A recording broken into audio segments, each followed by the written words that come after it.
Hello, my name is Dana, and we're gonna read The Secret Rescuers, The Star Wolf by Paula Harrison.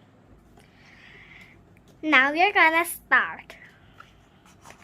Oh look, there's the Secret Rescuer series. There's the Storm Dragon, the Sky Unicorn, which I don't have, and the Baby Firebird I also don't have, and the Magic Fox and the Sea Pony. Let's start here. The Secret Rescuers. The best-known magical creatures of the Whispering Forest were the Star Wolves. Hardly anyone has seen them up close because they were shy animals and lived in the deepest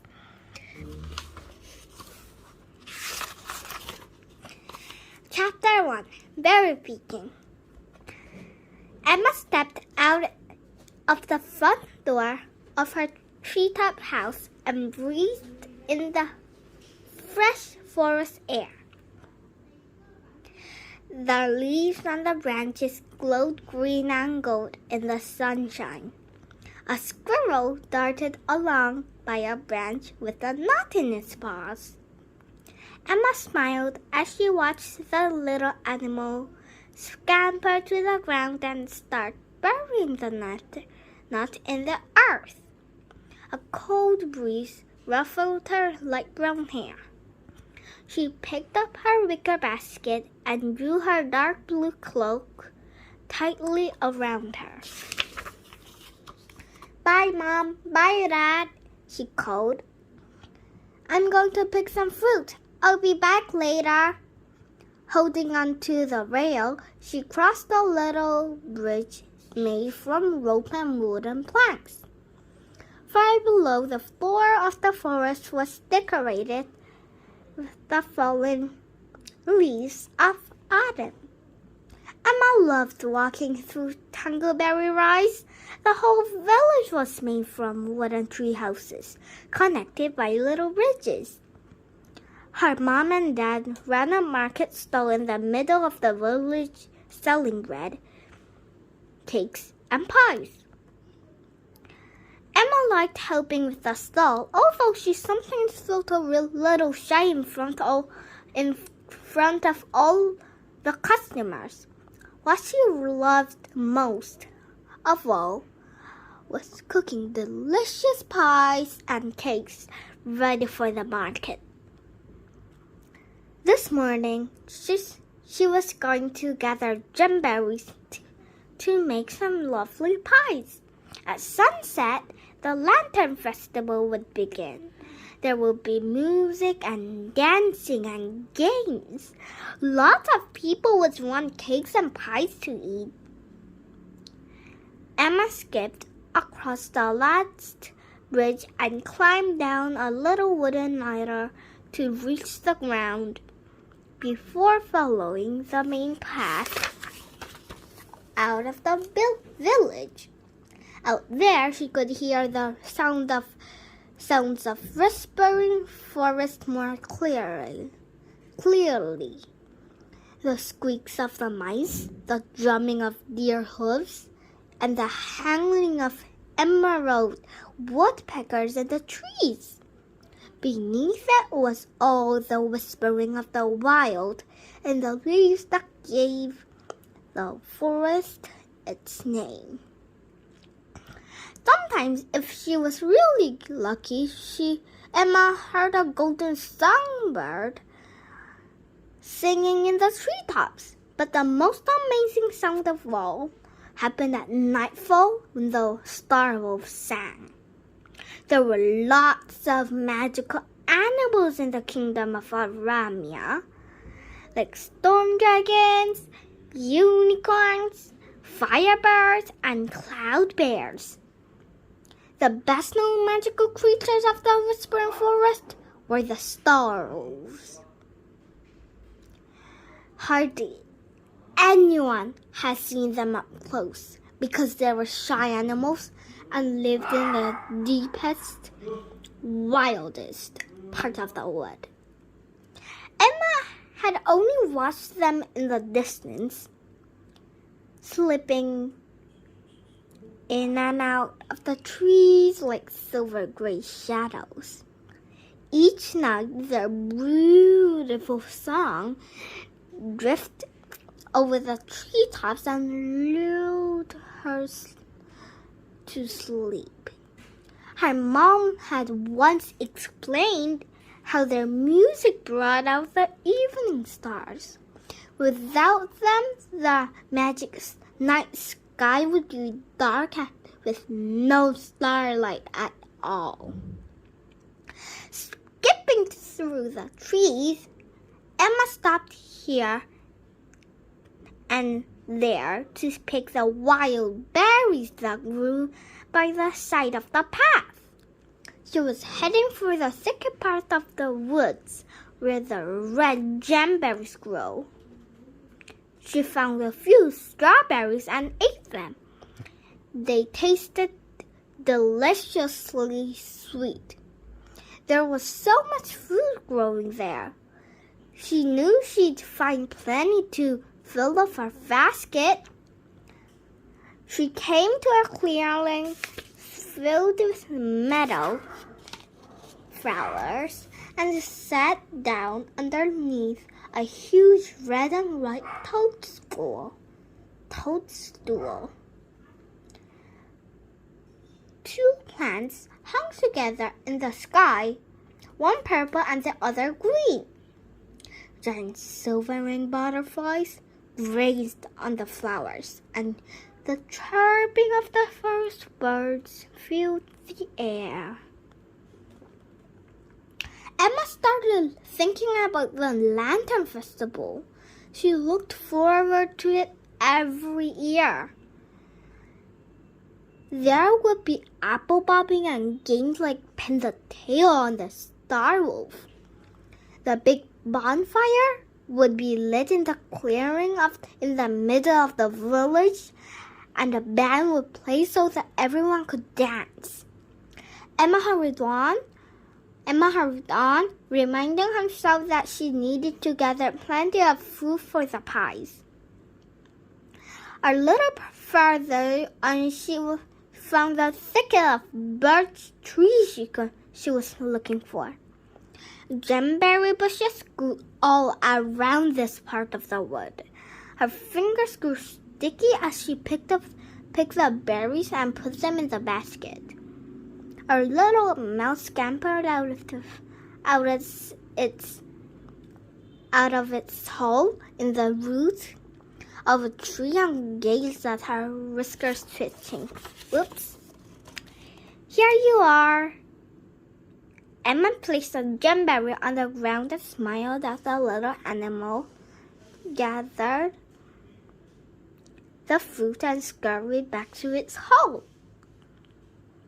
She was about to walk on when she heard a funny sound. It was a squeaky animal noise, but it was too loud to be a mouse or a rabbit. Stopping, she listened carefully. The squeaky sound came again.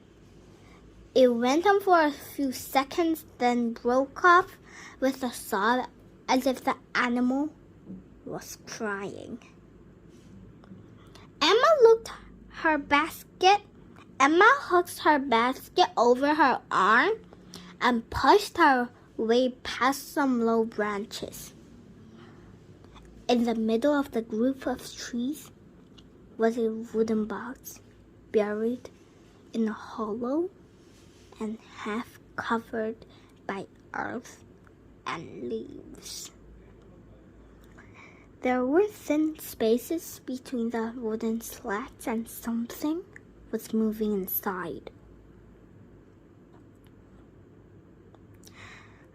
As she stepped over a fallen branch, another box snapped shut right next to Emma's foot. She hopped out of the way, her heart thumping. The box had only missed her toes by a whisker. Stepping more carefully, she crouched down by the first box and looked inside. A little star wolf with sad eyes gazed back at her. Emma stares in surprise. "Hello! How did you get stuck in here?" A terrible thought popped into her head. Was this an accident? Or had someone left us trapped for the poor animal? Had the box snapped shut on the poor star wolf, just like the other one that has almost trapped her foot?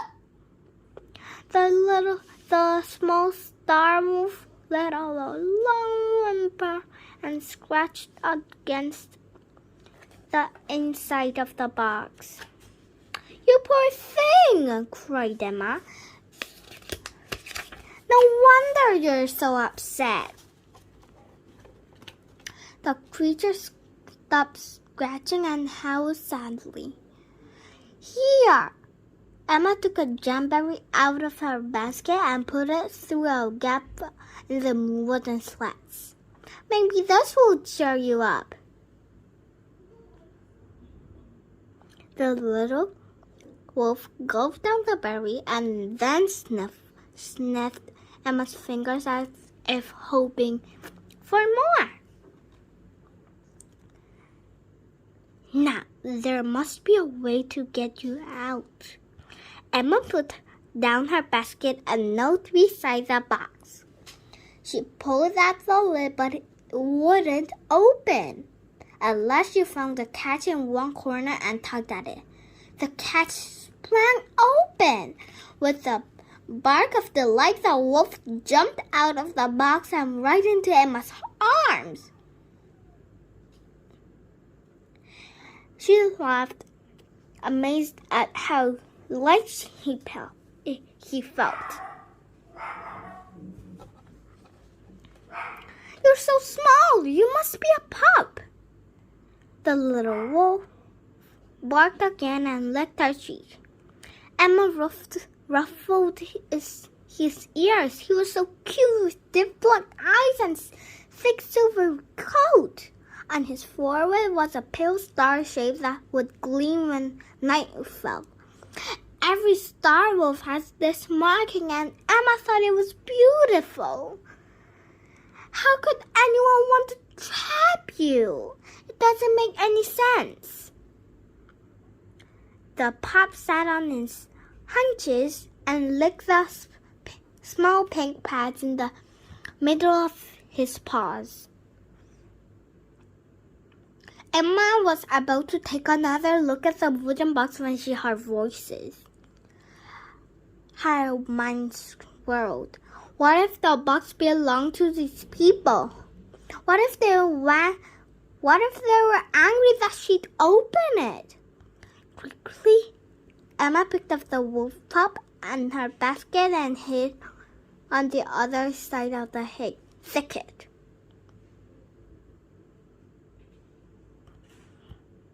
A man and a woman dressed in smart brown uniforms came through the trees and stopped next to the boxes. "We haven't caught a single thing," said the woman angrily. "No swift hares and no star wolves either. You didn't set the traps properly." "That shows you know nothing," snapped the man. "We did catch something. Look, this one's been opened from the outside." She pointed to the box Emma had undone. The woman leaned down to look.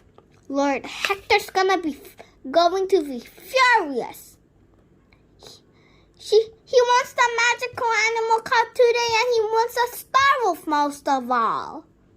Emma's heart sank as she clasped the wolf pup tighter.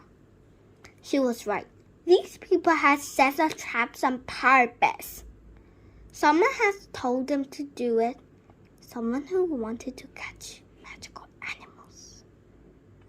Well, they couldn't have this little star wolf. She was going to get him to safety as fast as he could. Now, we are finished reading chapter 1. So, let's meet you at chapter 2. Bye!